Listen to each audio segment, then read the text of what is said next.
Hello friends, আপনাদের সবাইকে স্বাগত জানাই আপনাদের ফেভারিট ইউটিউব চ্যানেলে, যার নাম সায়েন্স গুরু স্যার অলক।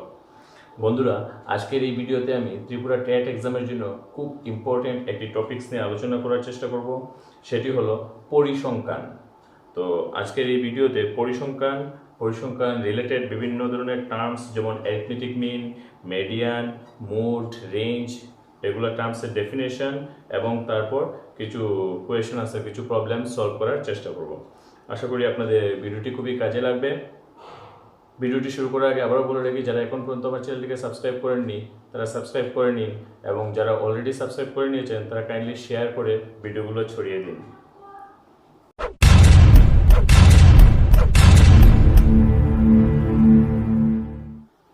তাহলে আজকে শুরু করে নেওয়া যাক আজকের এই ভিডিও। পরিসংখ্যান, আমরা যে বিষয়টি নিয়ে আলোচনা করব সেটি হলো পরিসংখ্যান। তো পরিসংখ্যান জিনিসটা বোঝার আগে আমাদের যে টার্মসগুলো, যে ইম্পর্টেন্ট টার্মসগুলো বুঝতে হবে, সেগুলো প্রথমেই হলো অ্যারিথমেটিক মিন। আপনাদের মধ্যে অলরেডি অনেকেই জানা আছে এই টার্মসটা, অ্যারিথমেটিক মিন, বাংলায় যাকে বলা হয় যৌগিক গড়। তারপরে যে টার্মসটা সেটি হলো রেঞ্জ অফ দ্য ডাটা অথবা সীমা। তারপর মোড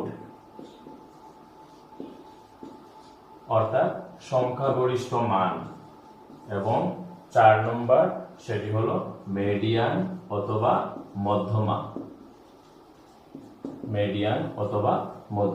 এই 4টি ইম্পর্টেন্ট টার্মস আমাদের খুব ভালো করে বুঝতে হবে। তাহলে প্রথমে বোঝা যাক অ্যারিথমেটিক মিন বা যৌগিক গড়। যৌগিক গড় মানে হলো আমাদের প্রশ্নের মধ্যে যে রাশিগুলি দেওয়া থাকবে সেই রাশিগুলির সমষ্টি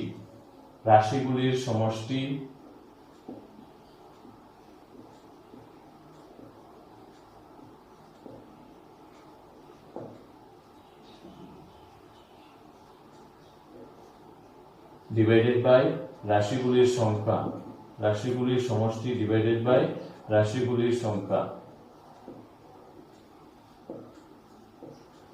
যতগুলো রাশি দেওয়া থাকবে সবগুলি রাশির সমষ্টি ডিভাইডেড বাই রাশিগুলির সংখ্যা, তাহলে আমরা পেয়ে যাব অ্যারিথমেটিক মিন। রেঞ্জ, আমরা যদি যে ডাটা বা যে ইনফরমেশন দেওয়া আছে, যে রাশিগুলির মান দেওয়া আছে, সেই রাশিগুলিকে যদি আমরা অ্যাসেন্ডিং অর্ডারে সাজাই, মানে ছোট থেকে বড় অনুসারে সাজাই, তাহলে সবচেয়ে ছোট সংখ্যা এবং সবচেয়ে বড় সংখ্যা যে দুটি সংখ্যা পাবো, সেই দুটি সংখ্যার বিয়োগফল, সবচেয়ে বৃহত্তম সংখ্যা মাইনাস ক্ষুদ্রতম সংখ্যা। তাহলে রেঞ্জ বের করতে হলে আমাদেরকে কি করতে হবে? বৃহত্তম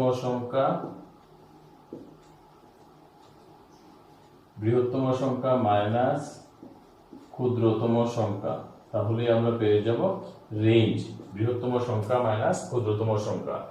মোড, সিমিলারলি যে রাশিগুলি দেওয়া থাকবে সেই রাশিগুলিকে যদি আমরা অ্যাসেন্ডিং অর্ডারে সাজাই, তাহলে যে রাশির মান সবচেয়ে বেশি টাইম রিপিট করবে তাকে বলা হয় সংখ্যাগরিষ্ঠ মান।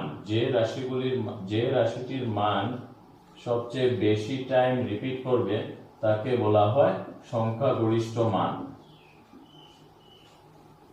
আর মেডিয়ান, অ্যাসেন্ডিং অর্ডারে সাজানোর পর ঠিক মাঝখানে যে সংখ্যাটিকে পাবো তাকে বলা হয় মেডিয়ান অথবা মধ্যমা। অ্যাসেন্ডিং অর্ডারে সাজানোর পর মাঝখানে যে সংখ্যাটি পাবো তাকে বলা হয় মিডিয়ান অথবা মধ্যমা। যদি রাশিগুলির সংখ্যা n যুগ্ম সংখ্যা হয়, তাহলে হবে মধ্যমা নির্ণয় করার formula n plus 1 divided by 2 তম পদ। আর যদি অযুগ্ম সংখ্যা হয়, যদি যুগ্ম সংখ্যা হয় তাহলে হবে n বাই 2 তম পদ, আর যদি অযুগ্ম সংখ্যা হয় তাহলে হবে n প্লাস 1 বাই 2 তম পদ। এখন আমরা পরিসংখ্যান থেকে ইম্পর্টেন্ট কিছু প্রশ্ন নিয়ে সমাধান করার চেষ্টা করব। তাহলে দেখা যাবে না আমাদের প্রথম প্রশ্ন কি আসে। আপনারা দেখতে পাচ্ছেন স্ক্রিনের মধ্যে আমি প্রশ্নটি দিয়ে দিয়েছি। 5, 6, 8, 11, 20 রাশিগুলির যৌগিক গড় নির্ণয় করো। 5, কোয়েশ্চেন নাম্বার 1, 5, 6, 8, 11, 5, 6, 8, 11, 20 এই রাশিগুলির যৌগিক গড় অর্থাৎ অ্যারিথমেটিক মিন নির্ণয় করতে হবে। তো আমরা জানি অ্যারিথমেটিক মিন নির্ণয় করার ফর্মুলা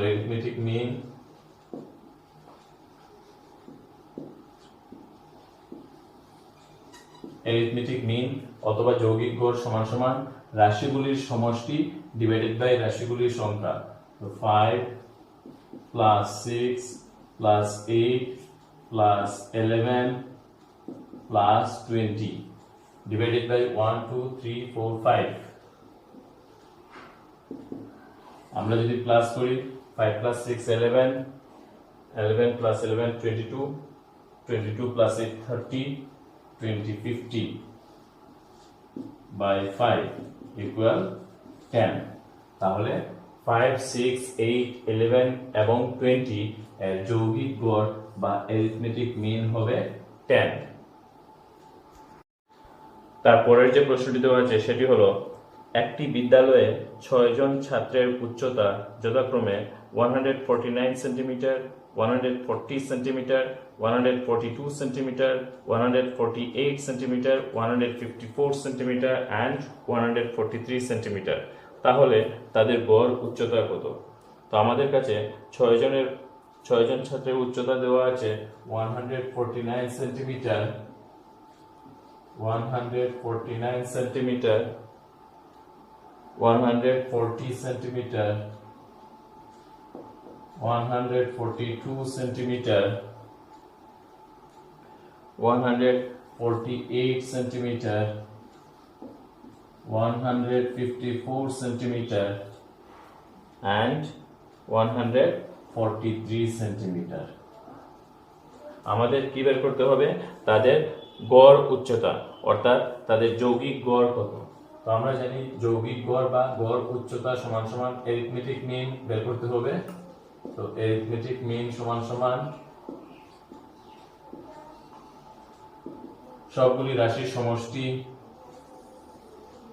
ডিভাইডেড বাই রাশিগুলির সংখ্যা। তো আমরা লিখব 149 plus 140 plus 142 plus 148 plus 154 plus 143 divided by 1 2 3 4 5 6 1 2 3 4 5 6 6। তাহলে এখন এই সবগুলি রাশির প্লাস করতে হবে।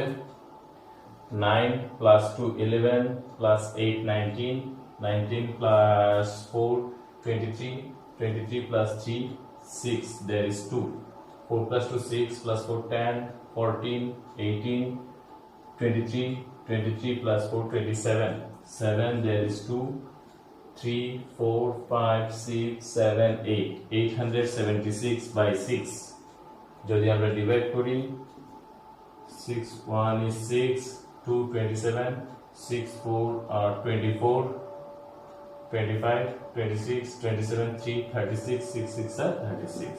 তাহলে তাদের যৌগিক গড় অথবা গড় উচ্চতা হবে 146 সেন্টিমিটার। যৌগিক গড় থেকে আরেকটি প্রশ্ন দেওয়া আছে, সেটি হলো 6 এর প্রথম 6টি ধনাত্মক গুণিতকের যৌগিক গড় নির্ণয় করো। এই ধরনের প্রশ্ন প্রায় সময় বিভিন্ন ধরনের পরীক্ষাতে আসে বা আসার চান্স থাকে যে 6 এর প্রথম 6টি ধনাত্মক গুণিতকের যৌগিক গড় নির্ণয় করো। তাহলে আমাদেরকে প্রথমে কি বের করতে হবে? 6 এর প্রথম 6টি ধনাত্মক গুণিতক কি কি আছে? 6 এর প্রথম 6টি ধনাত্মক গুণিতক হলো 6 1 is 6 6 2 are 12 6 3 are 18 6 4 are 24 6 5 are 30 6 6 are 36 1 2 3 4 5 6। 6 এর প্রথম 6টি ধনাত্মক গুণিতক হলো 6 থেকে শুরু করে 6 একে 6 6 দুগুণা 12 3 6 18 4 6 24 5 6 30 6 6 36। এখন এই রাশিগুলির যৌগিক গড় নির্ণয় করতে হবে। তো এই রাশিগুলির যৌগিক গড় বের করতে হলে আমরা কি করব, রাশিগুলির সমষ্টি 6 plus 12 plus 18 plus 24 plus 30 plus 36 divided by রাশিগুলির সংখ্যা 6। যদি আমরা এই সবগুলো সংখ্যা প্লাস করি তাহলে পাবো 6 plus 2 8 plus 8 16 plus 4 20 26 6 there is 2 2 plus 1 3 plus 1 4 plus 2 6 plus 3 9 plus 3 12 126 divided by 6 যদি ডিভাইড করি 6 2 are 12 6 1 is 6 21 ছয়ের প্রথম ছয়টি ধনাত্মক গুণিতকের যৌগিক গড় হবে 21। তারপরের যে প্রশ্নটি দেওয়া আছে সেটি হলো 6 জন ছাত্রীর ওজনের গড় 55 কেজি, 5 জন ছাত্রীর ওজন যথাক্রমে 42 48 50 52 56 কেজি হলে ষষ্ঠ ছাত্রী ষষ্ঠম জনের ওজন কত? এই ধরনের প্রশ্ন প্রায় সময় পরীক্ষাতে আসার চান্স থাকে। আমাদের কাছে দেওয়া আছে 6 জন ছাত্রীর ওজনের গড় সমান সমান 55 কেজি। তো আমরা যদি লিখি 6 জনের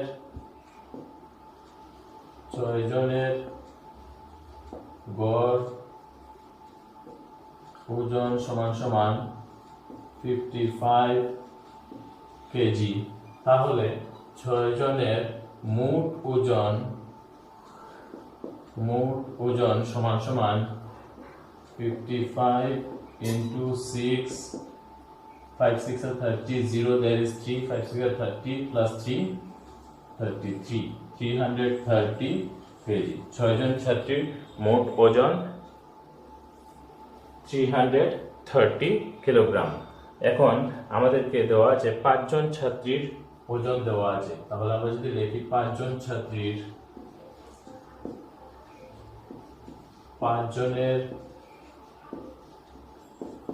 মোট ওজন সমান সমান 5 জনের মোট ওজন দেওয়া আছে আমাদের কাছে 42 plus 48 plus 50 42 plus 48 plus 50 plus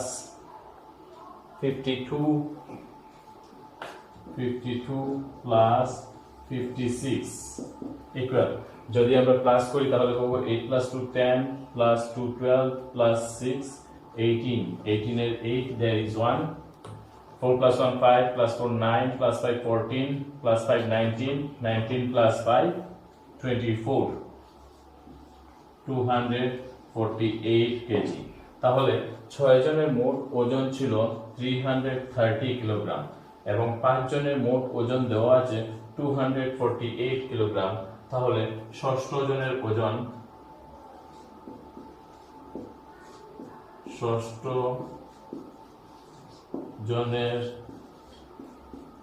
ওজন সমান সমান 330 minus 248 কিলোগ্রাম। যদি আমরা সাবট্রাক্ট করি 10 minus 8 2 there is 2 12 minus 4 that is 8, তাহলে 82 কিলোগ্রাম। ষষ্ঠ জনের ওজন হবে 82 কিলোগ্রাম। এখন যে প্রশ্নটি আমরা করব খুবই ইম্পর্টেন্ট প্রশ্ন, সেটি হলো কোন ক্লাসের 40 জন ছাত্রের বয়সের গড় সমান সমান 12 বছর। পরে দেখা গেল যে একজন ছাত্রের সঠিক বয়স 10 বছরের জায়গায় 30 বছর ধরা হয়েছে। সঠিক বয়স ধরে হিসেব করলে গড় কত হবে? তো এই ধরনের প্রশ্ন প্রায় সময় পরীক্ষাতে আসে। তো আমাদের কাছে যে প্রশ্নটি দেওয়া আছে সেটি হলো কোনো ক্লাসের 40 জন ছাত্রের বয়সের গড় 12 বছর। যদি 40 জন ছাত্রের গড় বয়স 40 জনের গড় বয়স সমান সমান 40 জনের গড় বয়স দেওয়া আছে আমাদের কাছে 12 বছর। 40 জনের গড় বয়স সমান সমান 12 বছর। তাহলে 40 জনের মোট বয়স, যদি গড় বয়স দেওয়া থাকে তাহলে আমরা মোট বয়স বের করতে পারি। 40 জনের মোট বয়স হবে 40 ইন্টু 12 এত বছর। যদি আমরা মাল্টিপ্লাই করি তাহলে আমরা পাবো 4 12 বা 48 480 480 বছর। 40 জন ছাত্রের মোট বয়স 480 বছর। এখন বলা হয়েছে একজন ছাত্রের বয়স 10 বছরের জায়গায় 30 বছর ধরা হয়েছে। 10 বছরের জায়গায় 30 বছর ধরা হয়েছে, তার মানে কি 30 মাইনাস 10 দ্যাট ইজ 20। 20 বছর বেশি ধরা হয়েছে, 20 বছর বেশি ধরা হয়েছে। যদি 20 বছর বেশি ধরা হয় তাহলে 40 জন ছাত্রের আসল মোট বয়স, 40 জনের মোট আসল বয়স সমান সমান হবে 480 মাইনাস 20। এই যে 20 বছর বেশি ধরা হয়েছে সেটি আমাদের মাইনাস করতে হবে, তাহলে আমরা পাবো 460 বছর। এখন 40 জনের গড় বয়স বের করতে হবে। 40 জনের গড় বয়স সমান 460 ডিভাইডেড বাই 40।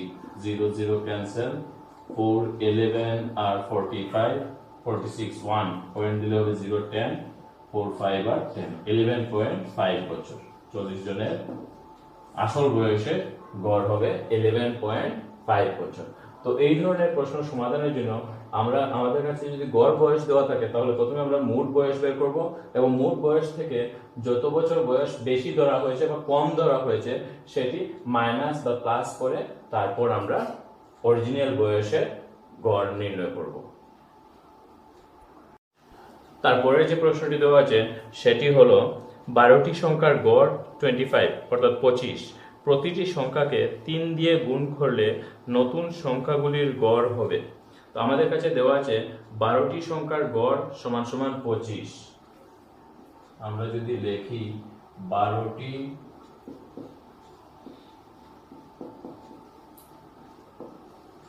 সংখ্যার গড় সমান 25, 12টি সংখ্যার গড় সমান 25, তাহলে 12টি সংখ্যার সমষ্টি হবে 25 into 12 that is 300। 12টি সংখ্যার সমষ্টি হবে 300। এখন বলা হয়েছে প্রতিটি সংখ্যাকে 3 দিয়ে গুণ করার পর নতুন যে সংখ্যাগুলি পাবো সেই সংখ্যাগুলির গড় কত হবে। তো প্রতিটি সংখ্যাকে যদি আমরা 3 দিয়ে গুণ করি তাহলে নতুন যে সংখ্যাগুলির সমষ্টি হবে সেটি হলো নতুন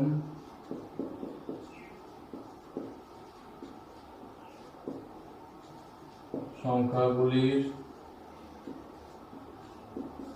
সমষ্টি সমান 300 into 3 that is 900। 300 into 3 that is 900। এখন ওই নতুন সংখ্যাগুলির গড় সমান 900 ডিভাইডেড বাই 12। যদি আমরা ডিভাইড করি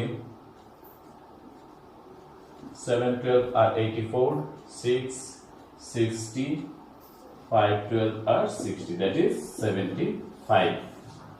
প্রতিটি সংখ্যাকে 3 দিয়ে গুণ করলে নতুন সংখ্যাগুলির গড় হবে 75। তাহলে আমরা এখানে একটা জিনিস বলতে পারি যে কোনো সংখ্যাগুলির কোনো রাশিমালার সংখ্যাগুলির গড় সমান যা হবে সংখ্যাগুলিকে যদি 3 দিয়ে গুণ করি বা 4 দিয়ে গুণ করি, 3 গুণ করি বা 4 গুণ করি বা 5 গুণ করি, তাহলে নতুন সংখ্যাগুলির গড়ও সিমিলারলি যথাক্রমে 3 গুণ 4 গুণ বা 5 গুণ হবে। যেমন এখানে ছিল 25, এখানে আমরা পেয়েছি 75। 3 দিয়ে গুণ করার পর 325 আর 75। যদি 4 দিয়ে গুণ করতাম প্রতিটি সংখ্যা তাহলে आंसरটি হতো 100। এইভাবে সংখ্যাগুলিকে যদি 3 দিয়ে গুণ করি তাহলে সংখ্যাগুলির গড়কেও 3 দিয়ে গুণ করলে আমরা आंसरটা পেয়ে যাব। সংখ্যাগুলিকে যদি আমরা 5 দিয়ে গুণ করি তাহলে সংখ্যাগুলির গড়ও 5 দিয়ে গুণ হবে। এতক্ষণ আমরা সহজ প্রশ্ন নিয়ে আলোচনা করেছি। এখন ধীরে ধীরে আমরা একটু কঠিন প্রশ্নের দিকে যাব। যেমন এখন যে প্রশ্নটি দেওয়া আছে সেটি হলো 5 9 11 15 x 18 এর যৌগিক গড় 12 হলে x এর মান কত। 5, 9, 11. Question number 5, 9, 11. 5, 9, 11. 15x 18. 15x 18 এর যৌগিক গড় আমাদের কাছে দেওয়া আছে। তার যৌগিক গড় সমান সমান 12 হলে, যৌগিক গড় সমান সমান 12 হলে x এর মান কত আমাদের বের করতে হবে। x equal how much? আমরা জানি কি যে কোনো রাশিগুলির যৌগিক গড় সমান সমান রাশিগুলির সমষ্টি ডিভাইডেড বাই রাশিগুলির সংখ্যা। তাহলে এখানে আমরা লিখতে পারি যৌগিক গড় সমান সমান 5 plus 9 plus 11 plus 15 plus x plus 18 divided by 1 2 3 4 5 6 equal যৌগিক গড় দ্যাট ইজ 12। তাহলে আমরা যদি সিম্পলিফাই করি তাহলে পাবো নিচে 6 5 plus 9 14 15 5 20 28 8 2 plus 1 3 4 5 58 plus x equal 12। তাহলে আমরা যদি করি 58 plus x equals 6 12 are 72 implies x equal 72 minus 58 plus x equal 12 minus 8 4 6 minus 5 1 14। তাহলে x এর ভ্যালু ইট ইজ আননোন নাম্বারটির ভ্যালু হবে 14। যদি 5 9 11 15 x এবং 18 এর যৌগিক গড় 12 হয় তাহলে x সমান সমান 14। কারেক্ট आंसर হবে 4। তাহলে আজকের জন্য এই পর্যন্তই। আশা করি ভিডিওটি আপনাদের খুব ভালো লাগবে এবং সবশেষে আবারও বলে রাখি যারা এখন পর্যন্ত আমার চ্যানেলটিকে সাবস্ক্রাইব করেননি তারা সাবস্ক্রাইব করে নিন এবং সাথে নোটিফিকেশন বেলটি অন করে রাখবেন যাতে আমার চ্যানেলে যে কোনো ধরনের আপডেটস আপনাদের কাছে খুব তাড়াতাড়ি চলে আসে। So thank you for watching this video.